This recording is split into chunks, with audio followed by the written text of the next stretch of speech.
শুনেছ গিন্নি? চলো না, একটু তোমার বাপের বাড়ি থেকে বেরিয়ে আসি। অনেক দিন ধরে মনটা আমার আনচান আনচান করছে, বুঝতে পারলি? কি বলছেন? এই গত সপ্তাহে না বেরিয়ে এলেন, আবার কেন যেতে হবে? সকল কাজকর্ম বাদ দিয়ে শুধু শ্বশুর বাড়ি বেড়ালে হবে কি? কোনো কারণে তুমি কি আমাকে শ্বশুর বাড়ি যাওয়া নিয়ে খোঁটা দিলে নাকি? মনে রেখো, আমি তোমার অবলা স্বামী। যেভাবে খুশি সেভাবে পরিচালনা করো না কিন্তু। আচ্ছা, এত করে বলছেন যখন, তাহলে চলেন আমার বাপের বাড়ি বেরিয়ে আসবেন। শ্বশুরকে কিছু খরচাপাতি করাবেন, এই তো আপনার ইচ্ছে। এটা কি আমি জানি না? চলো চলো গিন্নি, তাড়াতাড়ি চলে যাই। এদিকে আবার সন্ধ্যের আবাসও নেমে আসছে, আমার একটি কাজও আছে, তা সেরে তারপর যাব। এ কি করে সম্ভব? এই টুনাটুনি এই গহীন জঙ্গলে তারা এত সুখে বাস করছে কি করে? তাদের দেখে আমার খুব মায়া হচ্ছে। তাদেরকে কিছু অর্থ সম্পদ দান করে দেব। যাই, তাড়াতাড়ি বাড়ি ফিরে যাই, কাল বিলম্ব করা যাবে না। এই কথাটি আবার গিন্নির সঙ্গে আলোচনা করতে হবে। সে কি বলে তাও তো আমার দেখার আছে নাকি। যাই যাই, তাড়াতাড়ি ঘরে ফিরে যাই। গিন্নির সঙ্গে আবার কথাটা বলতে হবে, আমার আবার তর সয় না কোনো কাজে গেলে।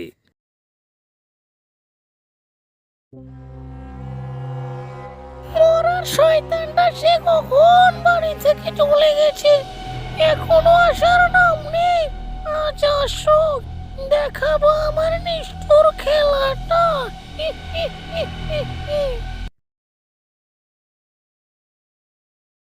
গিন্নি, ও গিন্নি, গিন্নি, কই গেলে?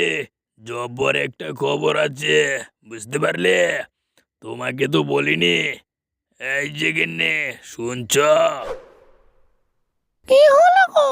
এত ষাঁড়ের মতো চেঁচাচ্ছেন কেন? সারাদিন এত জিনিসের খাটাখাটনি করে জীবনটা ক্লান্ত হয়ে গেছে।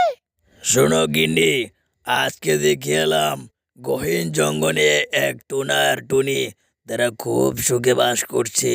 জানো, তারা খুব দরিদ্র। আজ ভেবেছি তাদেরকে কিছু অর্থনৈতিক সংকট থেকে দূর করব, কিছু চাল ডাল দিয়ে আসবো তাদের বাড়িতে। ভালোই বলেছেন। এত সয় সম্পত্তি কে খাবে? এত সম্পত্তি থাকা সত্ত্বেও মনে সুখ নেই, আর টুনাটুনি কিছু না থাকতেও তাদের কত সুখ। যান, তাদেরকে কিছু সম্পত্তি দান করে দেন। গিন্নি, তাহলে আমি চললাম, বুঝতে পারলে? গোয়াটা ভালো করে দেখে রেখো, আর কোনো দিকে চলে যেও না যেন, বুঝলে? তাহলে আবার অসুবিধা হয়ে যেতে পারে। আর কি কোনো সময় অন্যদিকে গিয়েছিলাম? কোনো টেনশন করবেন না, আর মনের সুখের কথাটা জেনে আসবেন কিন্তু। ভালোই হলো, এত সয় সম্পত্তি আমার খাবে কে? এখন টোনাটনিকে কিছু দান করে মনে একটু স্বস্তি পাবো। কি করব এখন? এখানে রেখে দেই, এখানে চালের বস্তাগুলো রেখে দেই। ইয়া, এখানে রেখে দিলে টোনাটুনি এসেই সহজেই দেখতে পাবে।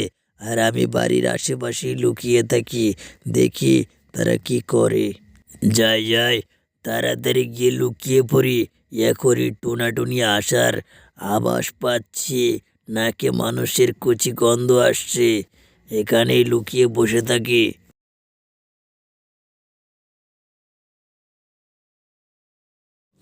গিন্নি, ও গিন্নি, কি গো, এখানে বসে আছো কেন চুপটি করে? আরে, এটা কি? এ তো দেখছি অনেক ধন সম্পত্তি। কিরে, এত চাল ডাল এখানে কে রাখলো? বিধাতা মনে হয় আমাদের দান করেছেন। আমি কি করে বলবো বলেন? বাড়ি এসে দেখি এই চাল ডাল বাড়িতে পড়ে আছে। মনে হয় বিধাতা খুশি হয়ে আমাদের দান করেছেন। ভালোই হয়েছে, এখন আর কিছুদিন কাজ না করে বাড়িতে শুয়ে বসে কাটিয়ে দেব। দিব্যি চলে যাবে দিনগুলি, বুঝতে পারলে গিন্নি?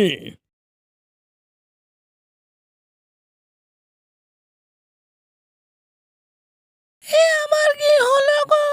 আমার স্বামী শুয়ে বসে থাকার কারণে অসুস্থ হয়ে গেছে। ঘরে একটি কানাকড়িও নেই যে চিকিৎসা করতে নেব। আমার কি হলো গো?